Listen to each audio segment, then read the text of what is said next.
Christine King, and today we're going to be talking about the pedagogical structure Teacher Tell Me. Teacher Tell Me is actually a structure that I created and have been using for a number of years. I absolutely love this structure, and kids love this structure. It does take a little bit of preparation, but not too much. Pretty much your lesson will be planned out once you have put together the materials necessary to implement this particular pedagogical structure. In this brief podcast or video cast, whatever you want to call it, we are going to be talking about, what the structure is, how can you implement it. I'll also be talking about some of the possible benefits of this particular structure.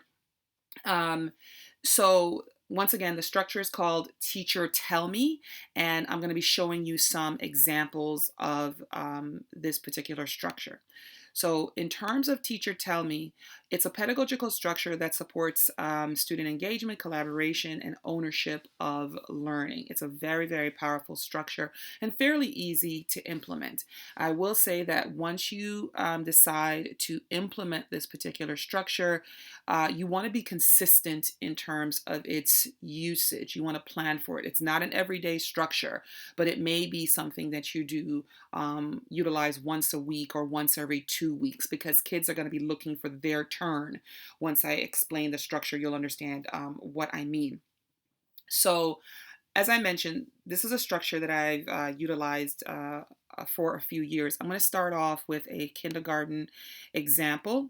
So this is a kindergarten example. I have simply put in blue the places that a teacher would change. Any place that you see a line, that's where a teacher might change. If you are going to print this out and physically give to kids, then you would keep the lines and write in particular things or type them in. But if you're going to utilize this digitally, then take out the lines and just put your kids' names in as I have it here on the screen. So this is a kinder example of the Teacher Tell Me checklist. The Teacher Tell Me checklist is given to the person who is a student leader, the person who is in charge of a particular group. So altogether, there are 5 kids in this group. 5 learners. There is a student leader, whomever that person is, and that would be what the teacher selects. And then there are 4 other kids with that one quote unquote teacher in the classroom. So you have to think about how you might set up your groups. Now, one of the things that you would have to do is think about, how am I going to get my student teacher to evaluate what information is being given to them by the people in that person's group. So for example, for this sheet, they would work out 5 plus 1 as the first thing that they would do. Then you would see if Juan answers correctly, then the student leader would either circle or put an A next to Juan.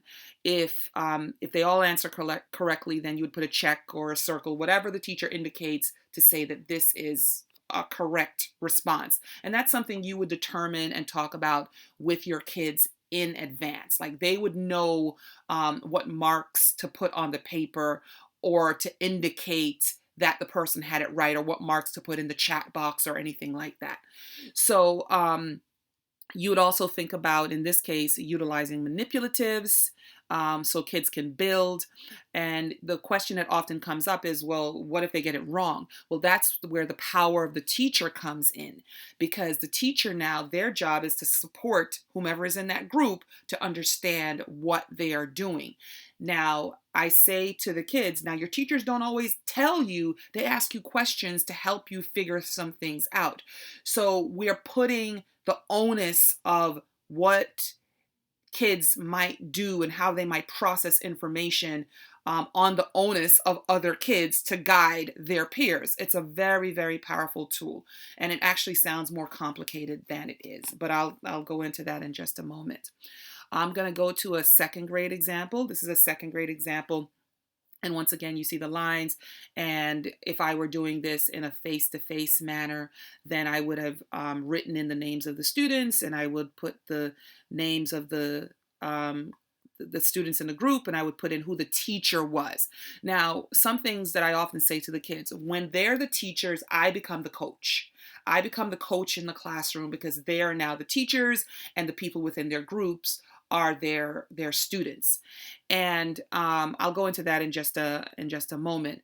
But here's a structure, an example of how I might implement this. Kids were starting to skip count, but we're starting to skip count by fives at starting from different places, and we're looking for patterns. So if the person was able to, tell what number comes next in the pattern as the group is skip counting together, and if they notice a pattern, then we might put a check or a check minus or a check plus. And we agreed upon those things in advance. So for example, if they gave a check plus, that means they were able to do it without any support or assistance. If they had a check, that means they did it, but they might have thought about it a little while, or maybe someone might have needed to they might have needed to start from the top of the list to finish off, and a check minus would have meant that they needed some kind of support. But that's something that you could determine with your group. So here is a fourth grade example. Now, look at what they're being asked to do. They have to tell how many um, in each part, tell how many in all, tell how many more, tell how many fewer. And they were working on multiplicative comparison. And it says tape diagram A. So the teacher, quote unquote teacher for that group, would have this sheet of paper because that's where they're recording their assessment data, which is going to be vital for you as a teacher, simply because when you collect this, you're getting automatic feedback right from your kids. Now it says tape diagram C and all that. Well, this is also something that every student would get. So they would look and see, oh, tape diagram A, tape diagram B, tape diagram C. So this could go along with something going on in a worksheet or on a worksheet or a workbook that all the students might have. But the checklist itself is given to the main teacher, not every single student. If this were a scenario where you're doing it online and you want to give the checklist to a particular teacher, you might utilize something like a Google form, where the checklist is in the Google form and it's only given to the teacher, the people who are the teachers. You can give them a Google document, and they can also mark in that particular document, and that's only given to the people who are the teachers of that particular group. So there are ways that you can do this online. I think one of the easiest ways would be in the utilizing a Google form is a great way to do it, because you could just share that Google form with whomever are the teachers in the particular groups, and they could be marking things and having various indications so that you get an understanding later on of how the kids were doing. Now, as I mentioned before, you are acting as the teacher yourself. You're acting as the coach.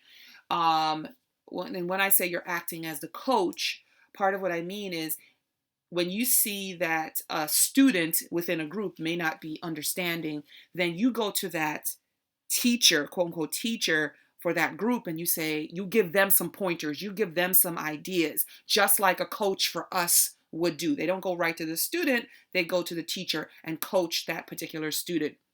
Here's another one, another variation of how I could set up the checklist. This was about line plots in the fourth grade, and there was a lot for them to do, but I really wanted to use the structure. So this was a task, and there were, point to the title of the line plot. What does the title tell you? Well, for student A, if they got that for question one, then they got a check. But there were four questions that you would still have to say, what is the title of the line plot? So they got to do that 4 times. So they would have gone through all of the questions for question 1, and then they would have done it again now for question 2, now for question 3, and so on and so forth. So this is just a different organizational structure. And then you'll also notice that I have vocabulary. This is vocabulary that the quote unquote teacher of that group can remind kids about using as they're going along. Here is another example, similar structure. but you want to think about like what's the criteria that they are looking at. Now, going through the process of creating one of these teacher tell me sheets really helps teachers figure out what is it that I am focused on? What is it that I want kids to truly get out of this? And it really helps you sequence and figure out what are the key things that you want to get out of a particular of a particular lesson. The other thing to think about, and I'll go back to this one, all of these categories, tell me how many in each part, tell me how many in all, tell me how many more. I would have done a mini lesson either the day before or that particular day on multiplicative comparisons and what I want them to actually do. The teacher is pretty much operating by having a guided group where they're guiding them through what's going on. So I can think about, I would have had a lesson that day and I would have told my teachers at the start of the lesson, you guys are going to be the teachers because I need them to pay extra close attention. Okay, that's one particular way that I can think about it. Another way that I can think about it is I might have a guided group the day before with the people who are my teachers, and I will teach them what needs to be done and clarify any of their particular misconceptions so that they're ready for the following day. And then teachers often ask about like, well, what about my most struggling learners? Can they ever be the teacher? And I say absolutely they can, because what you can do is you could do the guided group the day before to prepare them and let them know. You can give them the teacher checklist that they're going to be utilizing the day before also, so that they can do the work in advance and then they can study and rehearse overnight.